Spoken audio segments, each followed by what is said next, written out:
Hello, students. We are on the next topic, and this is the last topic of our chapter. And the topic is asexual reproduction. जब हमने ये chapter start किया तब मैंने आप लोगों को बताया था कि रिप्रोडक्शन दो तरीके के होते हैं, ठीक है। एक होता है सेक्सुअल रिप्रोडक्शन और एक होता है एसेक्सुअल रिप्रोडक्शन, ठीक है। सेक्सुअल रिप्रोडक्शन के बारे में हम डिटेल में पढ़ चुके हैं, जिसमें मेल और फीमेल गैमेट्स की ज़रूरत पड़ती है।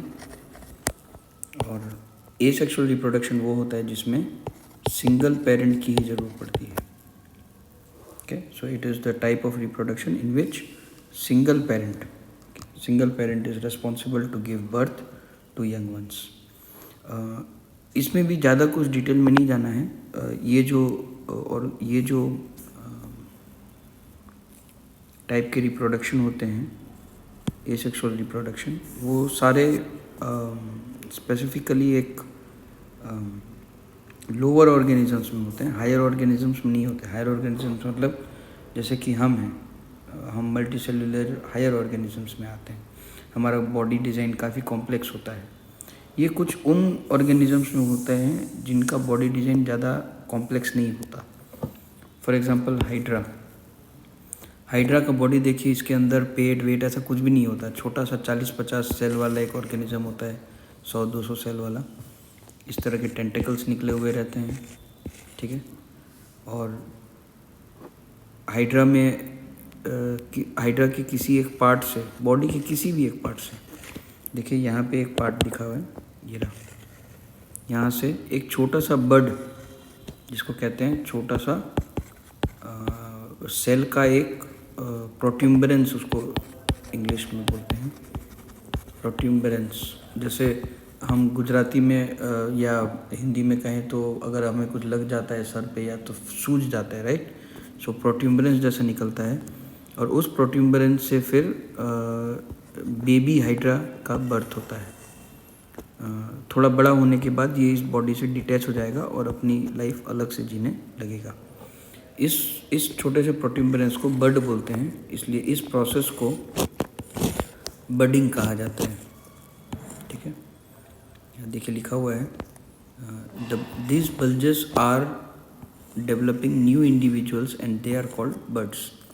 ईस्ट में हाइड्रा में ये इस तरह के जो रिप्रोडक्शन है वो काफ़ी कॉमन है और वो देखने को मिलते हैं, क्योंकि इसमें सिंगल पेरेंट ही पार्टिसिपेट हो रहे हैं, मेल फीमेल की ज़रूरत नहीं पड़ी, इसलिए इस तरह के रिप्रोडक्शन को सेक्सुअल रिप्रोडक्शन में इंक्लूड किया जाता है। एक और एग्जांपल दिया हुआ है आप लोगों की बुक में, वो है बाइनरी फिजन का। एक सेल वाला ऑर्गेनिज्म है, ये अमीबा है। देखिए यहाँ लिखा हुआ है अमीबा जैसे यूनिसेल्युलर ऑर्गेनिजम्स। यूनिसेल्युलर मतलब एक सेल वाला ऑर्गेनिज्म। यूनिसेलुलर ऑर्गेनिज्म पहले अपने डीएनए को डबल करता है, उसका जो न्यूक्लियस होता है उसका कंटेंट डबल करता है। उसके बाद उसके अंदर का जो साइटोप्लाज्म होता है उसे डबल करता है, और फिर धीरे धीरे टूट के इस तरह का एक डम्बल शेप, इसको डम्बेल शेप बोलते हैं, डम्बेल शेप। जिम में डम्बेल यूज़ होते हैं, अगर आपको पता हो तो, वज़न उठाने के लिए। तो डम्बेल शेप स्ट्रक्चर बनाते हैं और फिर धीरे से यहाँ से वो डिटैच होकर दो अलग अलग इंडिविजुअल में डिस्ट्रीब्यूट हो जाते हैं। इस तरह के रिप्रोडक्शन को बाइनरी फिजन कहा जाता है। देखिए इसमें भी कोई मेल फीमेल की ज़रूरत नहीं पड़ी, राइट। सो इस तरह का जो रिप्रोडक्शन है उसे भी एसेक्सुअल रिप्रोडक्शन कहा जाता है, ठीक है students. So this is all about it.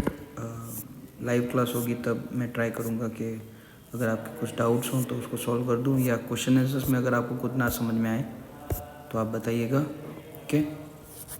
Read कीजिए चैप्टर की एक एक चीज़ डिटेल में रीड कीजिए और देख के बताइए अगर कुछ ना समझ में आए तो, ठीक है। Thank you.